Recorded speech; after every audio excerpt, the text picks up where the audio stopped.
10 ఏళ్ల కేసీఆర్ పాలనలో హైదరాబాద్ ను కంటికి రెప్పలాగా కాపాడుకున్నాం. సైబరాబాద్ పోలీస్ స్టేషన్ పరిధిలో ఎప్పుడు కూడా ఇలాంటి సంఘటన జరగలేదు. సైబరాబాద్ పోలీసులు అంటే ఒక మంచి ఇమేజ్ ఉండే, కానీ దాన్ని మంట కలిపిండ్రు. మేము ఒకటే రేవంత్ రెడ్డిని కూడా హెచ్చరిస్తా ఉన్నాం, నువ్వు ఈరోజు 307 నమోదు చేసి ఆ గుండాలను అరెస్ట్ చేయి. అదే విధంగా ఈ పోలీసుల మీద యాక్షన్ తీసుకో, లేదంటే మేమందరం ఢిల్లీకి వచ్చి రాహుల్ గాంధీ ఇంటి ముందు ధర్నా చేస్తాం, ఏఐసిసి కార్యాలయం ముందు ధర్నా చేస్తాం, నీ బండారాన్ని బయట పెడతాం.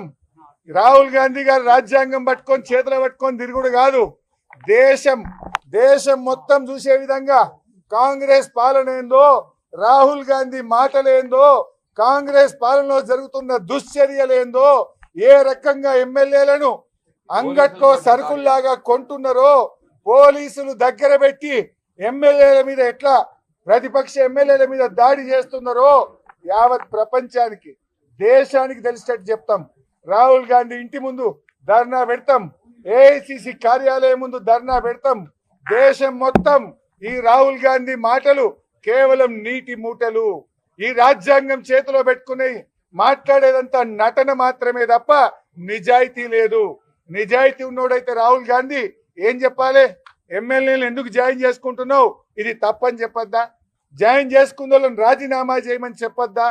ఈ రకంగా మొన్న సిద్దిపేటలో నా క్యాంపు కార్యాలయం మీద దాడి చేస్తారు, ఖమ్మంలో వరద బాధితులకు సాయం చేయడానికి వెళ్తే అక్కడ దాడి చేస్తారు, నల్లగొండలో కృష్ణా నదీ జలాల హక్కుల కాపాడడం కోసం మేమందరం బీఆర్ఎస్ ఎమ్మెల్యేలం బస్సులో వెళ్తే నల్లగొండ జిల్లాలో హెడ్ క్వార్టర్ లో మా మీద దాడి చేస్తారు.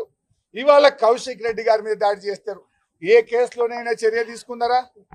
సిద్దిపేట నా క్యాంపు కార్యాలయం మీద దాడి చేసిన గుండాలను ఇప్పటికీ అరెస్ట్ చేయలే.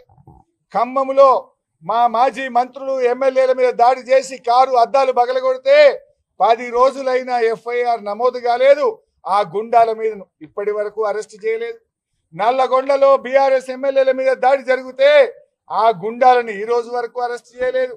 కౌశిక్ రెడ్డి గారి మీద దాడి చేసిన గుండాలకు నార్సింగ్ పోలీస్ స్టేషన్ లో కూర్చోబెట్టి రాచ మర్యాదలు చేస్తున్నారు, బిర్యానీలు తినిపిస్తున్నారు, ఛాయలు దాయిపిస్తున్నారు, వాళ్ళ కుర్చీలు వేసి మర్యాదలు చేస్తున్నారు. ఇదా ప్రజాస్వామ్యం? ఇదా మీరు న్యాయం రాష్ట్రం నడిపే పద్ధతి? ఎందుకంటే మేము ఇలా ప్రతిదాడులు చేస్తలేమంటే మాకు ఈ హైదరాబాద్ మీద ప్రేమ ఉంది. పోరాడినాం, జైళ్ళల్లో పడి దెబ్బలు తిని తెలంగాణ తెచ్చిన వాళ్ళం. ఈ తెలంగాణ ఇమేజ్ దెబ్బతినద్దు, ఈ హైదరాబాద్ ఇమేజ్ దెబ్బతినద్దు, ఈ హైదరాబాద్ ప్రతిష్ట దెబ్బతినద్దు, తెలంగాణ పోలీసుల గౌరవం తగ్గద్దని మేము ఓపికపడతా ఉన్నాం. కానీ దీన్ని అసమర్థతగా అనుకోవద్దు. దయచేసి స్పందించండి. స్పందించేదాకా మేము ఇక్కడ నుంచి కదలం. రాత్రి అవుతుందా, 12 అవుతుందా, తెల్లారుతుందా, మేము ఇక్కడనే ఉంటాం. ఇవాళ ఆ గుండాలను అరెస్ట్ చేసి జైలుకు పంపేదాకా, వైఫల్యం చెందిన పోలీసులను సస్పెండ్ చేసేదాకా మేము ఇక్కడ నుంచి కదలం.